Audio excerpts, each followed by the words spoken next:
Friends, क्या आप जानते हैं कि लोकसभा में सबसे पावरफुल कुर्सी किसकी होती है?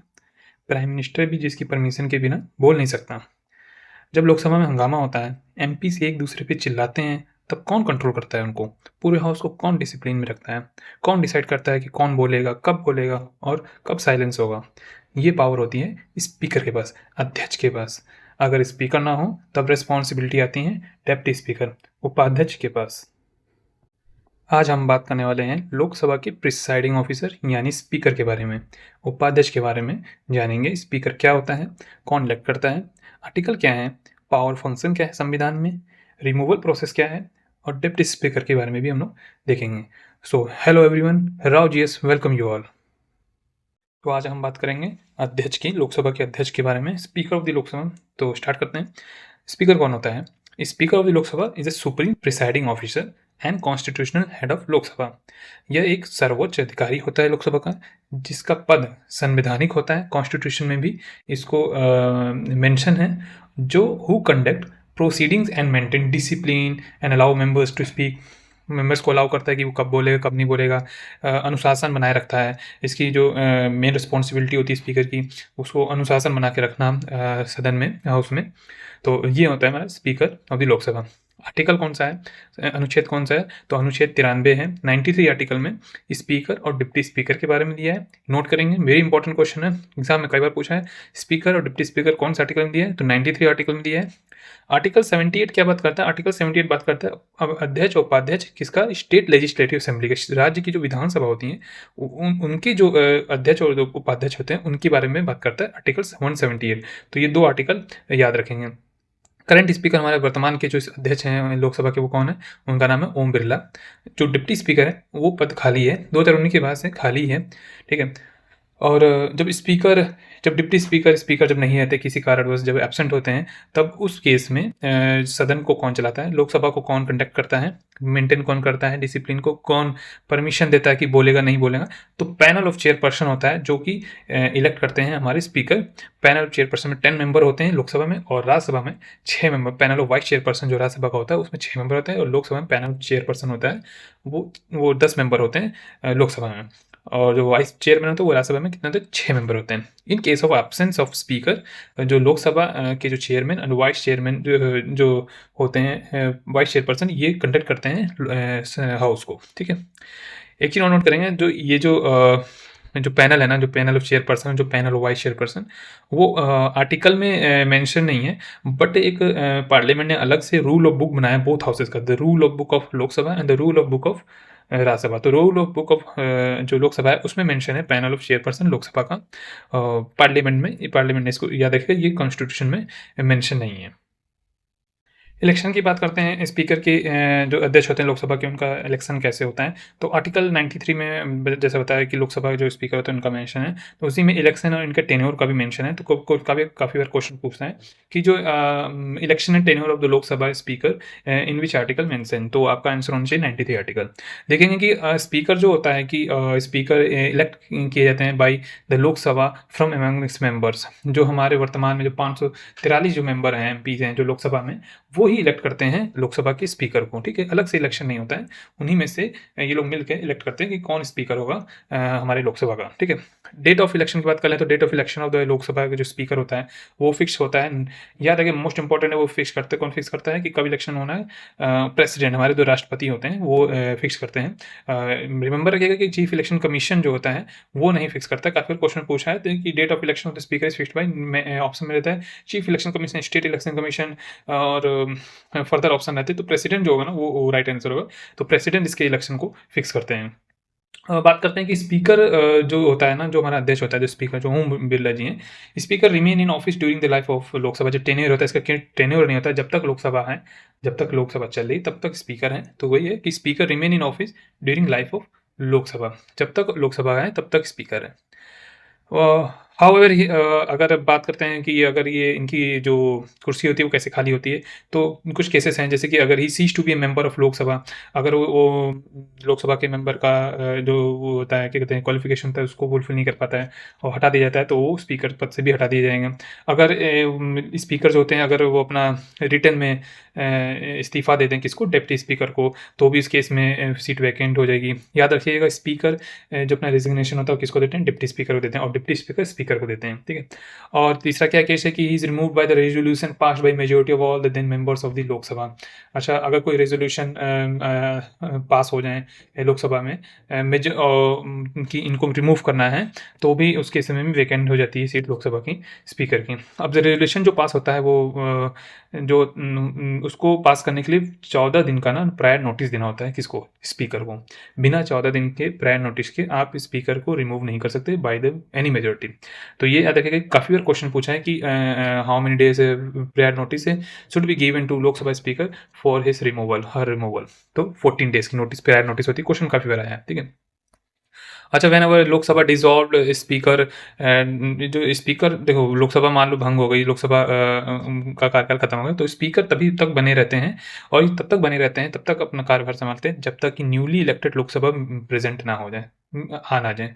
जब नई लोकसभा आ जाती है तो स्पीकर जो है वहाँ उनका वो जो पुराने जो स्पीकर होता है प्रीवियस स्पीकर वो हट जाते हैं ऑटोमेटिकली।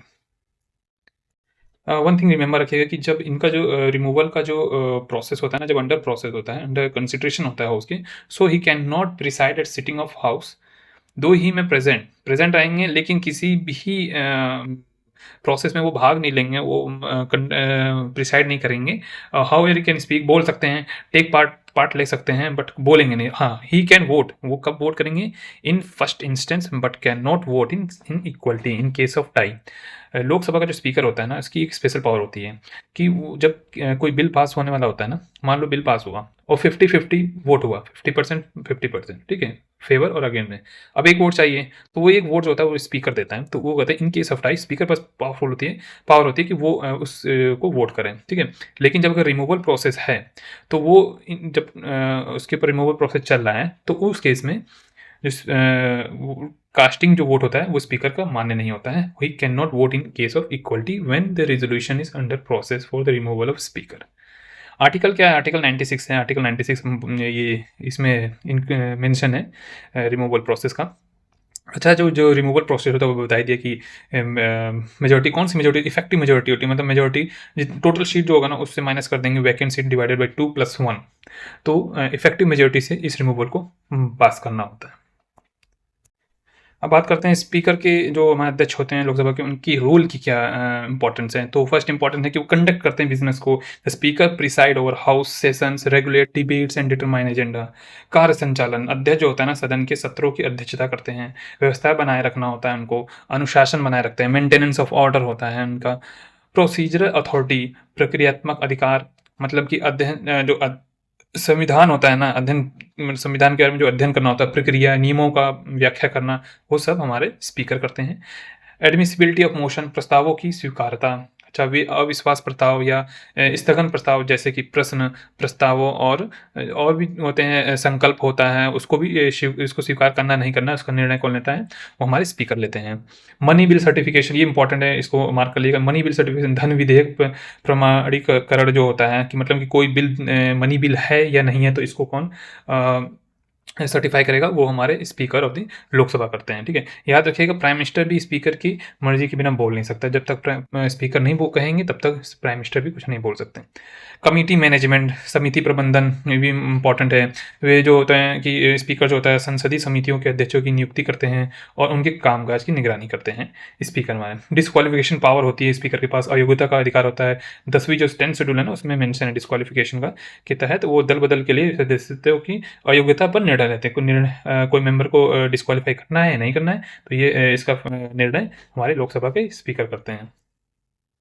संयुक्त बैठक, ज्वाइंट सिटिंग का भी जो मेन पावरफुल जो एजेंडा है वो भी स्पीकर के पास है। वे संसद के दोनों सदनों की संयुक्त बैठक की अध्यक्षता करते हैं। हालांकि जो सम्मान जो बुलाता है ज्वाइंट सिटिंग को वो हमारे राष्ट्रपति होते हैं। आर्टिकल 108 मोस्ट इंपॉर्टेंट, जो हमने कहाँ से लिया, कौन से कंट्री से बोरो किया है, मेंशन करेंगे कमेंट में, बताएंगे।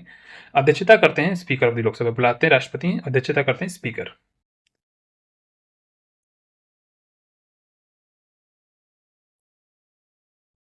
स्पीकर के बारे में देख लिया, उनका रोल के बारे में देख लिया, इलेक्शन कैसे होता है, रिमूवल क्या है वो भी देख लिया। अब देखेंगे कि उनकी ड्यूटीज़ क्या है, पावर ड्यूटी सिमिलर टू जो हमने बताया कि रोल का स्पीकर के रोल्स होते हैं। अच्छा, जो पावर जो ड्यूटी हैं वो कहाँ मेंशन है स्पीकर की कि जो इनको पावर दी गई है, वो नोट करेंगे। जो सोर्सेस है ना, वो कॉन्स्टिट्यूशन ऑफ इंडिया है, जो हमारा भारतीय संविधान है, उसमें मेंशन है। Rule of procedure and conduct of business of Lok Sabha, जैसा कि बताया कि पार्लियामेंट ने कुछ रूल्स बनाए हैं लोकसभा के स्पीकर के लिए, मेंबर ऑफ पार्लियामेंट के लिए, तो उसमें भी मेंशन है। और जो पार्लियामेंट्री कन्वेंशन होता है, पार्लियामेंट्री कन्वेंशन क्या है? It is a unwritten understanding about something in parliament should be done which although not legally enforceable is almost ununiversal observe. Parliamentary convention जो होता है वो संसदीय सम्मेलन के तहत जो अनरिटन जो फैसले लिया जाता है उस पर बेस भी होता है।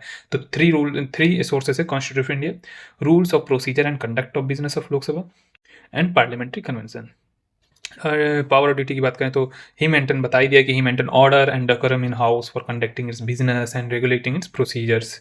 ठीक है, और ये हाउस को एडजर्न भी करते हैं और सस्पेंड भी कर देते हैं, कुछ समय के लिए स्थगित कर देते हैं सदन की कार्रवाई को। ठीक है, कोरम मेंटेन करते हैं, एब्सेंस ऑफ कोरम, अगर मान लो कोरम नहीं है। कोरम क्या होता है? कोरम मोस्ट इंपॉर्टेंट है, आर्टिकल कई बार पूछे तो जो कोरम का जो आर्टिकल है नोट करेंगे, आर्टिकल 100 में कोरम मेंशन है। कोरम क्या होता है कि किसी भी सदन को, किसी भी हाउस की को मीटिंग कंडक्ट करने के लिए कंडक्ट कराता है, स्पीकर कराता है। उस मीटिंग को कंडक्ट करने के लिए ना कुछ मिनिमम, संविधान ने मिनिमम क्राइटेरिया दे रखा है कि इतने लोग होने चाहिए तभी मीटिंग कंडक्ट होगी, अन्यथा हाउस की मीटिंग को आगे नहीं बढ़ाया जाएगा। तो जो मेंशन है वो आर्टिकल 100 में वो है 1/10 of the total strength of the house.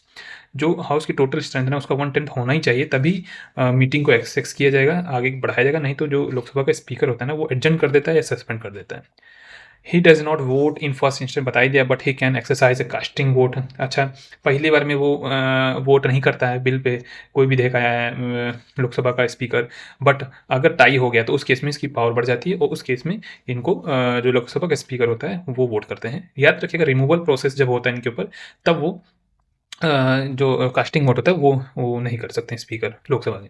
He preside over joint sitting of 2 houses of parliament, such a sitting is summoned by president. बता ही दिया कि जब जॉइंट सिटिंग होता है, मान लीजिए कोई कानून पास होना है और सहमति नहीं बन पा रही, तो जॉइंट सिटिंग होता है, तो प्रेसिडेंट जॉइंट सिटिंग बनाते हैं। अध्यक्षता कौन करते हैं? लोकसभा के स्पीकर। कई बार क्वेश्चन पूछा है कि who presides joint sitting of the 2 houses of parliament. तो याद रखिए, प्रेसिडेंट भी दिया जाता है, स्पीकर भी दिया जाता है, तो आपका ऑप्शन होना चाहिए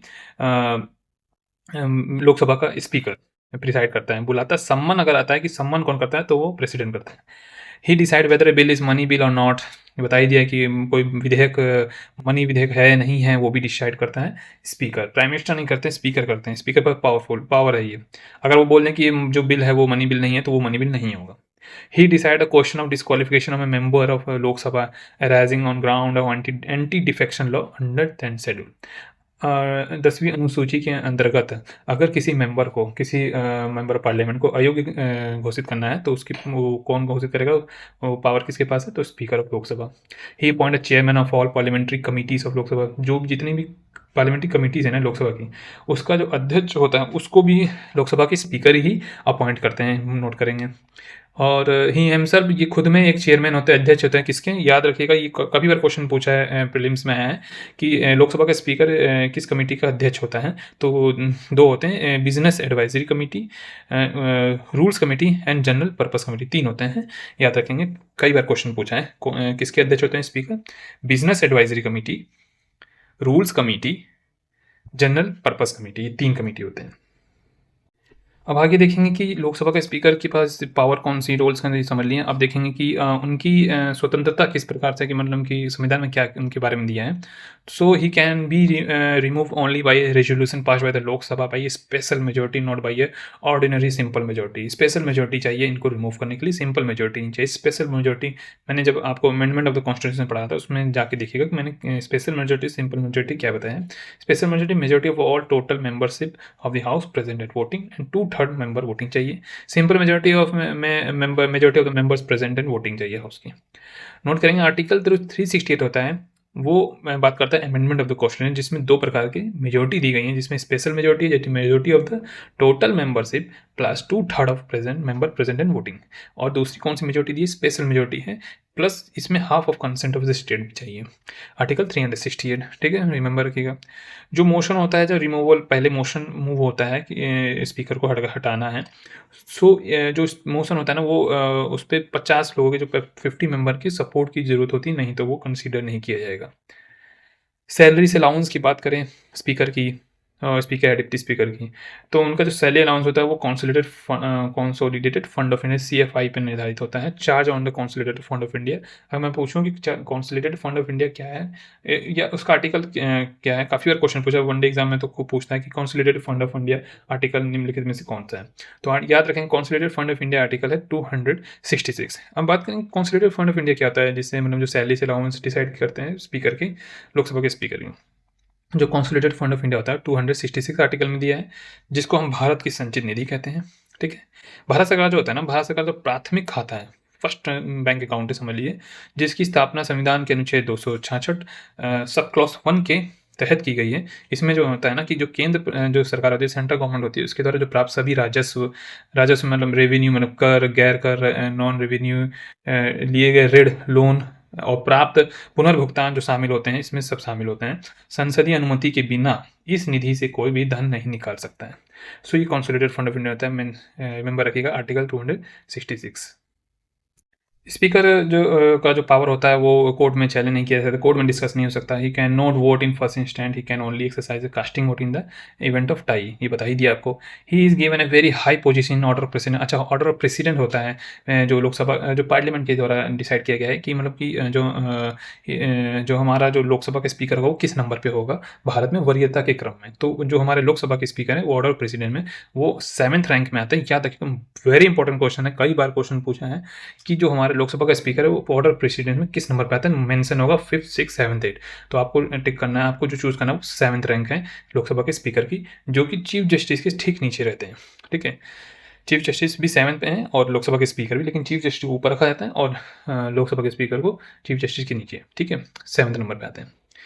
बात करेंगे अगर कुछ फैक्ट्स हैं, जैसे कि लोकसभा के स्पीकर, फर्स्ट स्पीकर कौन थे, तो जीवी मावलंकर याद रखिएगा। फर्स्ट वुमेन स्पीकर कौन थी, Meera Kumar. Longest serving speaker कौन थे, तो रिमेंबर रखिएगा बलराम झकर, जो 9 साल 329 डे तक लोकसभा के स्पीकर बने रहे थे। सिंपल मेजोरिटी बताई दी, स्पेशल मेजोरिटी। सिंपल मेजोरिटी के बारे में अगर देखेंगे तो सिंपल मेजोरिटी कहते हैं majority of the total membership present and voting simple चाहिए। फॉर एग्जांपल मान लीजिए लोकसभा की स्ट्रेंथ है 543, टोटल मेंबर प्रेजेंट हैं 100। ठीक है, जिस दिन विधेयक पास होना है, मान लीजिए 100 मेंबर प्रेजेंट है, वोटिंग किया 90 ने, 10 ने नहीं किया, और उसमें से फेवर में कितने लगा 46 और अगेंस्ट में 44। तो क्या है भाई, फेवर में 46 है ना, 2 अधिक है ना, तो हाँ, तो बिल पास हो जाएगा। तो इसमें कंडीशन में 46 ग्रेटर देन 44 बिल पास हो जाएगा, और फेवर जो होता है ना वो ग्रेटर होना चाहिए अगेंस्ट के। स्पेशल मेजोरिटी क्या बताई जाए तो majority of the total membership the house, plus इसमें 2/3 of the member present voting चाहिए। जैसे टोटल स्ट्रेंथ 545 है, रिक्वायर्ड टोटल मेजोरिटी कितनी हो जाएगी 273, simple, divided by 2 required majority. अब मेंबर प्रेजेंट एंड वोटिंग कितनी है, मान लो 450 लोग प्रेजेंट हैं, अब उसका 2/3 कितना हो जाएगा, 2/3 हो जाएगा 300। तो अब जो मेंबर प्रेजेंट एंड वोटिंग है ना, उन्होंने वोट किया और फेवर में किया, 310 लोगों ने फेवर में किया यस पे, अगेंस्ट में कर दिया 140। ठीक है, तो उस केस में भी बिल पास हो जाएगा, क्योंकि फेवर में 310 है और रिक्वायर्ड जो मेजोरिटी होनी चाहिए थी वो 273 है, उससे भी अधिक है, और हमारा 300 से भी अधिक है, 2/3 से भी अधिक है, जो कि यूज़ होता है अमेंडमेंट प्रोसेस में, रिमूवल ऑफ जजेस high court and supreme court में स्पेशल मेजोरिटी का यूज़ होता है।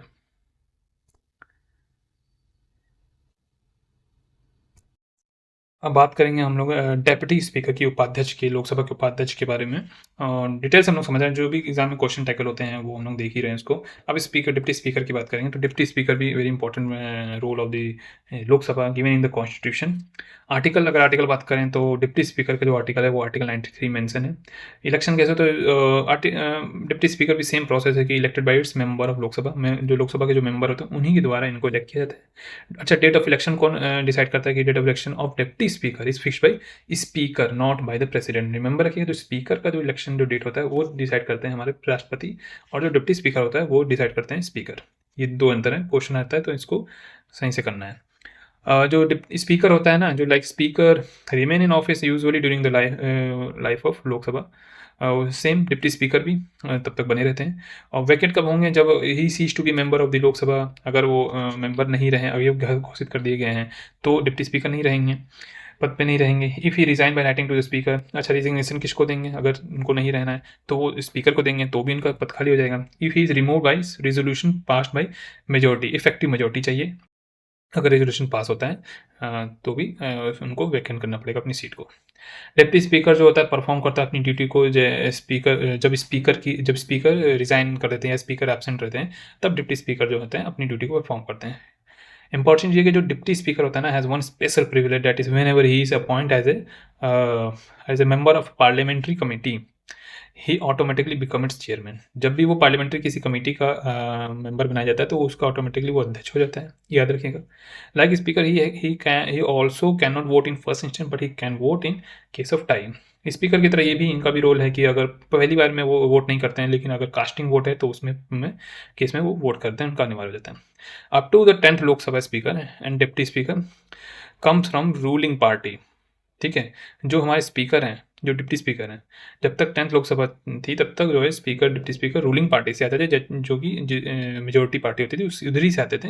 But after 11th Lok Sabha election consensus हुआ है, मतलब एक समझौता कह सकते हैं, वो डिफाइन हुआ है कि जो स्पीकर होगा वो रूलिंग पार्टी से होगा और जो डिप्टी स्पीकर होगा वो अपोजिशन से होगा। फिर नोट करेंगे कि इस राइट नाउ डिप्टी स्पीकर की जो पोस्ट है वो खाली, कोई नहीं है इसमें। ओथ और अफर्मेशन की बात करें, जो लोकसभा के स्पीकर होते हैं और जो डिप्टी स्पीकर होते हैं ना, को अपने पद के लिए अलग से कोई शपथ लेने की जरूरत नहीं होती है। वे केवल संसद जो सदस्य के रूप में जो शपथ लेते हैं वही काफ़ी होती हैं। जो मेंबर ऑफ पार्लियामेंट, जो मैंने आपको पिछले क्लास में बताया क्वालिफिकेशन, वो oath and affirmation of the member of parliament किस में मेंशन है, कमेंट में बताएंगे। Member oath and affirmation of member of parliament किस में मेंशन है बताएंगे। तो वो जो शपथ लेते हैं ना, वो पर्याप्त होता है स्पीकर डिप्टी स्पीकर के शपथ के लिए, अलग से शपथ नहीं दिलवाई जाती है। मेंबर ऑफ पार्लियामेंट को जो शपथ होता है बताई जाती है, या तो राष्ट्रपति दिलाते हैं, नहीं तो उनके द्वारा एक प्रोटम स्पीकर पद होता है जो इसको नियुक्त करते हैं हमारे राष्ट्रपति, वो दिलाते हैं मेंबर्स को शपथ। जो न्यूली इलेक्टेड जो लोकसभा मेंबर होते हैं उनको शपथ कौन दिलाता है? राष्ट्रपति, नहीं तो प्रोटम स्पीकर। आगे देखेंगे कि जो लोकसभा जो रूल्स जो मेंशन है उसमें 10% बताई दिया कि can not nominate more than 10% for the panel of chairperson. Speaker pro tem की बात की ना, कि स्पीकर प्रोटेम प्रेसिडेंट नियुक्त करते हैं, जो कि शपथ दिलाते हैं जो न्यूली इलेक्टेड लोकसभा मेंबर होते हैं उनको। अच्छा, स्पीकर प्रोटेम के बारे में देखें, एक टेम्पोररी ऑफिस है, कुछ समय के लिए होता है। जब लोकसभा के नए मेंबर को शपथ दिला लेते हैं तब इनका कार्यकाल खत्म हो जाता है, कुछ समय कुछ दिन के लिए होता है। आर्टिकल अगर पूछेंगे आर्टिकल स्पीकर प्रोटेम का कौन सा मेंशन है, तो आर्टिकल है 95 सब क्लॉज 1। नोट करेंगे आर्टिकल 95 सब क्लॉज 1। अपॉइंट कौन करता है? अपॉइंट करते हैं हमारा राष्ट्रपति, प्रेसिडेंट करते हैं। यूजुअली जो सीनियर मोस्ट जो मेंबर होता है ना, उसी को अपॉइंट करते हैं हमारे राष्ट्रपति as a pro tem speaker. Oath of permission कौन दिलाता है? तो वो प्रेसिडेंट दिलाते हैं। और इनकी जो मेन ड्यूटी होती है ना, एडमिनिस्टर ओथ, बस इनको मेन ड्यूटी क्या होती है, इनका जो मुख्य कार्य होता है वो शपथ दिलाना होता है न्यू मेंबर्स को। When new member is elected office of pro tem speaker ceases to exist, जब न्यू स्पीकर इलेक्ट हो जाते हैं तो इनकी जो प्रोटेम स्पीकर जो पद होता है वो ऑटोमेटिकली वो खत्म हो जाता है, ठीक है। हम इंपॉर्टेंट कुछ आर्टिकल देखेंगे तो जैसे होता है 93 आर्टिकल स्पीकर डिप्टी स्पीकर के बारे में, 94 vacation removal resignation of speaker deputy speaker, 95 deputy speaker के बारे में है। आर्टिकल 100 में कास्टिंग वोट के बारे में नोट करेंगे। कोरम जिसे कहते कोरम भी मेंशन है इसी में आर्टिकल 100। आर्टिकल 102 में डिस्क्वालिफिकेशन मेंशन है, ठीक है, आर्टिकल 102। आर्टिकल 95 सब क्लॉज 1 में प्रोटेम स्पीकर के बारे में मेंशन है। ये लोकसभा की जो टर्म है इनको भी मेमोरी रखिएगा कि एक बार क्वेश्चन पूछा आर में पूछा था कि 11th लोकसभा जो 15th लोकसभा जो पीरियड था, टाइम पीरियड था, वो क्या था, कौन सा ईयर था, तो याद रखेंगे। ऐसे मेंशन है।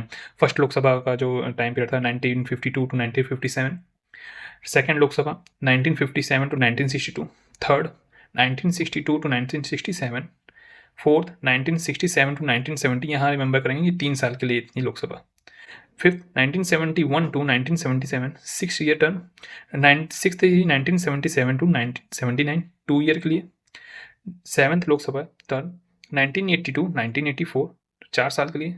एट्थ 1985 टू 1989 4 साल के लिए। नाइन्थ 1989 टू 1991 2 साल के लिए। 10th 1991 टू 1996 5 साल के लिए। 11th लोकसभा 1996 टू 1997 1 ईयर के लिए। 12th लोकसभा 1998 टू 1999 1 ईयर के लिए। उसके बाद से सब 5 साल के थे। 13th 1999 to 2004, 14th 2004 to 2009, 15th 2009 to 2014, 16th 2014 to 2019, 17th 2019 to 2024 and 18 जो प्रेजेंट चल रही है वो 2024 टू 2029 में लोकसभा का इलेक्शन होना है। तो ये रिमेंबर रखिएगा, इनके टर्म को काफ़ी बार एग्जाम में पूछ लेता है।